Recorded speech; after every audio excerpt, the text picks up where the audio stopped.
as Graham Hoffe says, ich. this is going to be the final phase of Genesis, and it's called Nature's Wrath. And this is where we're going to bring the very planet itself to life. So, first off, let's start talking clouds. So clouds have got an atmosphere, have got to be one of my favorite visual features of our game. Yeah, and they're auch truly geil. awesome, but they're also completely static. Nothing has changed with them. So what we want to bring with Genesis is the evolution of clouds over time. But this isn't just some simple scrolling animation. We use the same physical data sets that drove the biomes we talked about earlier and Starchitect, and these are also now driving a physical simulation of the clouds so they can form and dissipate in realistic conditions. So this means things like the oceans, the prevailing winds, mountain ranges, and the temperature will all Habe ich mich gerade auch impact the gefragt. Hä? clouds. Ist mir nie aufgefallen. But to complement these more dynamic clouds, we've also improved our lighting model. So it now correctly accounts for how light scatters multiple times inside a cloud. And this is important, creates much deeper lighting, and it can contrast against the sun's rays, resulting in much more vivid cloudscapes like we see on the left here.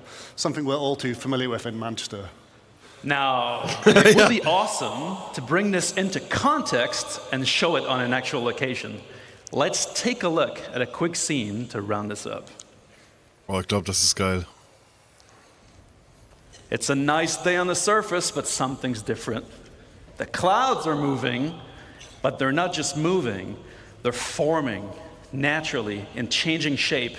They dissipate as they glide on the atmosphere based on wind data, stratus and cumulus alike. Now we start seeing the new cloud shading model come into play. We are seeing enhanced occlusion beneath the cover, emphasizing the sunbeams, how it interact with the clouds, and seeing the light shafts peer through the layers. Now, as this is closing in, we can start to see the changes in visibility of the area. Das war, nee, wurde nichts zu gesagt. Wurde gar nichts zu gesagt. Ich hab's zumindest nicht mitgekriegt. We authored static cloud shapes, but no longer. We didn't manually place a volume here. Its presence has been informed by Genesis data. Oh, and it's not just a cloud volume. It's a weather front.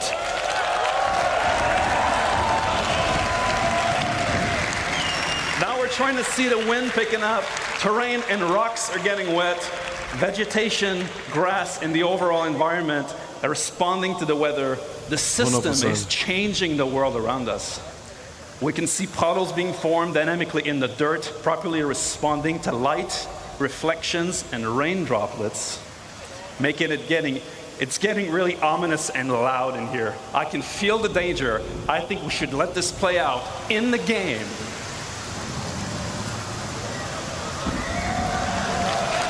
Lol.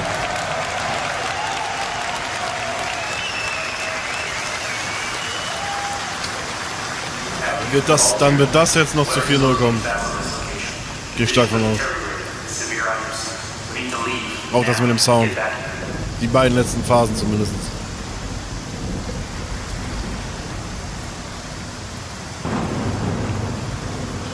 Ich muss eine stärkere Grafikkarte haben für die Zukunft auf jeden Fall, Alter.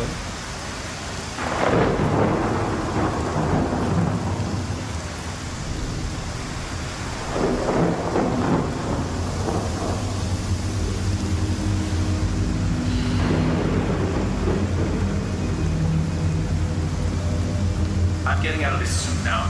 Powering up, flying out. We'll need to switch to IFR. See you on the other side.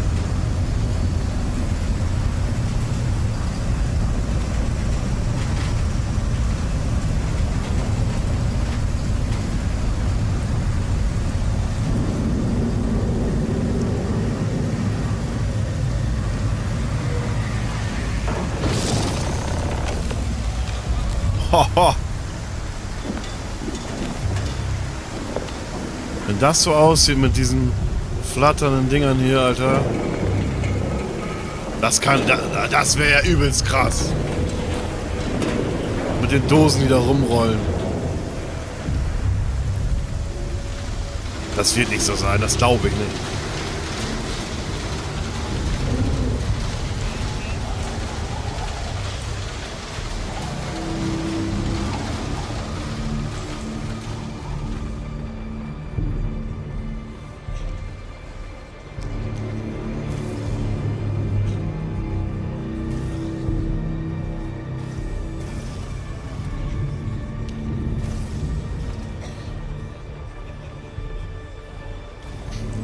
Engineer Terminal war immer noch aus.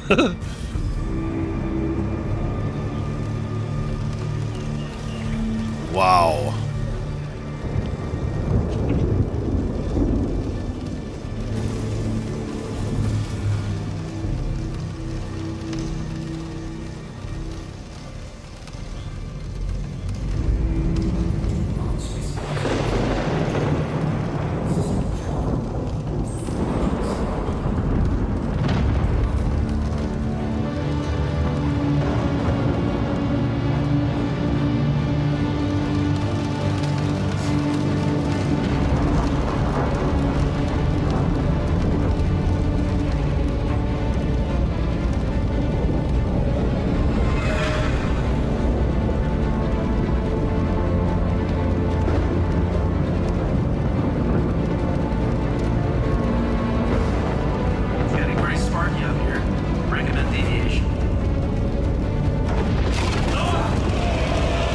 Feuer!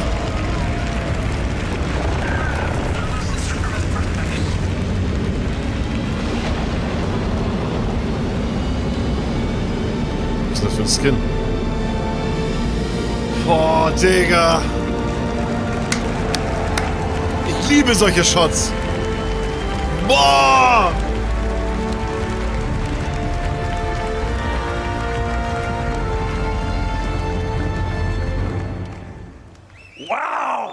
Boah, das war ein Brett. Das war ein Brett. Man, that's what we call the Falco maneuver to get out of there. Ali, please break this down for us. What did we just see? Yeah, so that was a combination of lots of tech we just saw that all combined together to make a really great cohesive experience. So we started with the cloud simulation, which wasn't really a cloud simulation, it's a weather simulation. The rain will appear not at random, but it's based on physically plausible conditions, so you have real weather fronts evolving across your planet all the time. We have a host of visual effects, like the rain, and then you have the atmospheric scattering that you get under the columns of rain. We had the puddles and the splashes and all of this type of visual effects. We saw the wind developing over time, and that introduced turbulence to the flight model, making flight very challenging. And then, of course, we saw the lightning, which plays havoc with your instrumentation, but direct strikes will damage your ship, and of course, some storms will be dangerous enough to be fatal, as Ben's unlucky Aurora just found out. And these storms will sometimes be short-lived and localized, but others will be larger and potentially permanent on some planets. And this is going to restrict access via flight. I mean, players will be forced to resort to ground vehicles or even foot. And this is all going to be dynamic, meaning that you might find yourself trapped in some really unexpected situations. So we really can't wait to use all these mechanics to open up many new gameplay opportunities for All in the Verse soon. Ja, soon, Digga. Aber es gibt Planeten, wo das so sein soll, dass nur Sturm ist, wo du halt dazu genötigt wirst, nur zu Fuß oder Bodenfahrzeuge zu nutzen. It's your job as a pilot to compensate and stay on course. All right, what have we learned today, guys? We've shown you an approach of encoding the rules of nature into planetary data. We've seen biomes emerge from geology, temperature, humidity, climate, weather, the physical terrain. We create denser, more diverse living planets without artists hand-placing or manually creating biomes, instead leveraging asset mapping. We've shown you a new way to make the game that can scale. Genau richtig, so erstellt man immersiv Flugverbotzonen. On planets that can du kannst be es used for schaffen, missions es ist or sehr, sehr immersion gefährlich. gameplay without Absolut richtig. art and design, hand-placing Natürliche locations, Levelbegrenzung. leveraging world Richtig design geil. rules instead. We've seen how populations of AI and NPCs inhabiting locations dynamically adapt their understanding of the environment without custom markup by developers, allowing the creation of more playable spaces rapidly. We've shown you how light and sound also benefit from Genesis data to influence planetary environments, and we've shown how these systems come together when weather comes into an area, changing your gameplay experience significantly.